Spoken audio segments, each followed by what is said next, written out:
এই তো এটা হচ্ছে আমাদের আমের বাগান। বাগানটা কিন্তু অনেক বড়, বিশাল।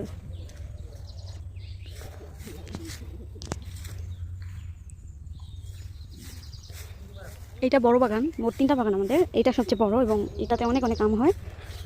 এখনো ব্যায়াম পাড়া হয় না গাছটার, বাগানের আর কি। আর ছোট 2টা বাগানে মোটামুটি আম ধরছে, তার মধ্যে বিক্রি করার জন্য দিয়ে দেওয়া হয়েছে। আর বাকি কিছু আছে অল্প, এগুলো আমরা এখন পাড়ে নিয়ে যাবো বাসায় খাওয়ার জন্য। আর এগুলো আরও কয়েকদিন পরে পাড়া হবে। এটা বিশাল বড় বাগান, ঘুরে শেষ করা যাবে না। শেষ করা যাবে আসলে, শেষ তো আছেই সব কিছু। দেখেন আমগুলো মাশাআল্লাহ তো বড় বড়। এগুলো হচ্ছে আম্রপালি আম, আমের রাজা।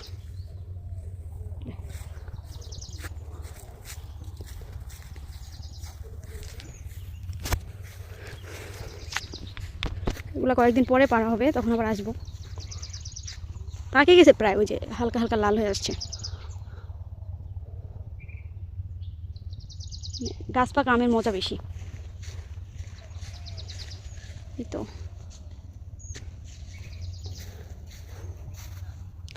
আমার হাজবেন্ড আর দেবর আর আমার বাবু, আমরা 4 জন আসছি। তো ওরাও ছোটো বাগানে আম পাড়তেছে। আমি ভাবলাম এই বাগানের একটা ভিডিও করি, যেহেতু এটা বড় বাগান, সবার সাথে শেয়ার করি। এই তো আম কিন্তু অনেক ধরছে, অনেক আমের ফলন মাশাআল্লাহ।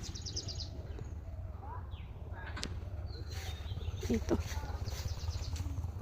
কার কার আম পছন্দ কমেন্ট করে জানাবেন।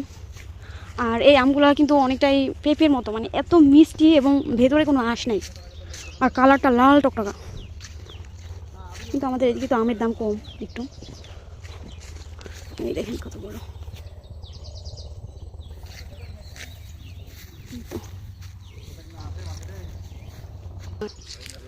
দেখেন আমগুলোর সাইজ অনেক বড়।